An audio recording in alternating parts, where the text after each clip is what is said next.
और एक बात बता दे, दुनिया में माँ, एक माँ ऐसी चीज होती है, माँ से माखन और माँ से मिश्री, माँ से बनी मलाई है। और जिसने माँ की कदर न जानी वो बेटा नहीं कसाई। लोगों, माँ वो चीज होती है, बेटा कितना भी निर्दयी हो, कितना भी बेटा अन्यायी हो, अगर पुत्र की जरा भी खरोच लग जाए तो बेटे के रोने से पहले आंसू मां को निकलते हैं। मां बच्चे को जब जन्म देती है महाराज, जिंदगी और मौत से लड़ती है, कष्ट उठाती है, पुत्र को जन्म देती है, कटकटाती सर्दी में लिटा के पास में। और महाराज देखा होगा, बच्चा जब एक तरफ पेशाब कर देता है तो माँ बच्चे को उठाती है, सूखे में लिटा लेती है, खुद गीले में लेट जाती है। और जब दूसरी तरफ बच्चा पेशाब कर देता है तो माँ उठा करके अपने सीने से लिटा लेती है छाती पे। और बेटा जब सीने पे भी पेशाब कर देता है तो माँ बैठ करके रात गुजार देती है, लेकिन अपने बच्चे पे कभी हाथ नहीं उठाती है। माँ वो चीज होती है।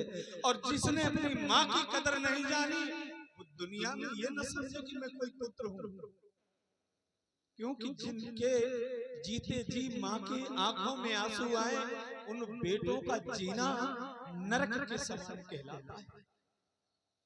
क्योंकि माँ बाप से बढ़कर के दुनिया में कोई नहीं है। तीरथ मत जाओ, भंडारे मत करो, अपने माँ बाप की सेवा करके 2 वक्त की रोटी और 1 गिलास पानी दे दो।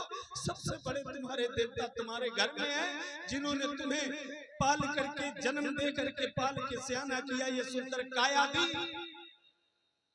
और उस देवता, उस भगवान को छोड़ करके और तुम पत्थर के देवता पे मूड मार रहे हो, तुम्हारा कभी कल्याण नहीं होगा। ध्यान रखना, जिसने अपने माँ बाप को सुखी कर लिया और माँ बाप से जिसने दुआएं ले ली वो दुनिया में हमेशा आगे बढ़ा, और जिसको माँ बाप ने ठुकरा दिया वो हमेशा जमीन में धूल में मिट गया, वो कभी भी सक्सेस नहीं हुआ। ध्यान रखना, माँ बाप की सेवा करना सीखो। माँ बाप से बढ़कर के ना कोई भगवान है और ना कोई देवी है, ना कोई देवता है।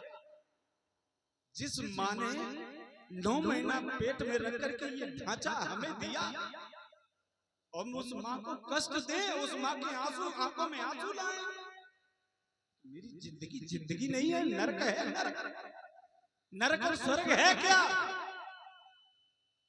तुम्हारा भजन नाथ कोई न करता, अगर तुमने दुनिया बनाई न होती, नरक और स्वर्ग भी बनाए न जाते, अगर जग में नेकी बुराई न होती। महाराज, नरक और स्वर्ग बनाने की क्या जरूरत थी? इस संसार में अगर नेकी और बुराई 2 चीजें ना होती तो नरक और स्वर्ग भी नहीं बनाया जाता। ध्यान रखना, इसलिए ये कथा के माध्यम से शिक्षा लो। ये हमारी माताएं बहनें बैठी हैं। बहनों, घर में अगर सास है और ससुर जिंदा है तो बहू को कहीं तीरथ और कहीं भी मंदिर जाने की जरूरत नहीं है, क्योंकि तुम्हारे लिए तुम्हारे देवता और तुम्हारी देवी सास और ससुर है। और तुम सास ससुर को गारी दो और सास ससुर को लते आओ और लेके गड़ुआ भर के देवी मैया पे ढरकाओ, तो क्या देवी मैया तुम पे खुश हो जाए? तुम जो घर में देवी बेटी सास बेचारी रोटी को तरस रही और तुम भरे भरे के पेड़ा मंदिर में मैया के सामने धर रही, मैया तुम्हें पेड़ा खाई। बहनों, क्या चाहिए कि घर में ही मंदिर बनाऊंगी,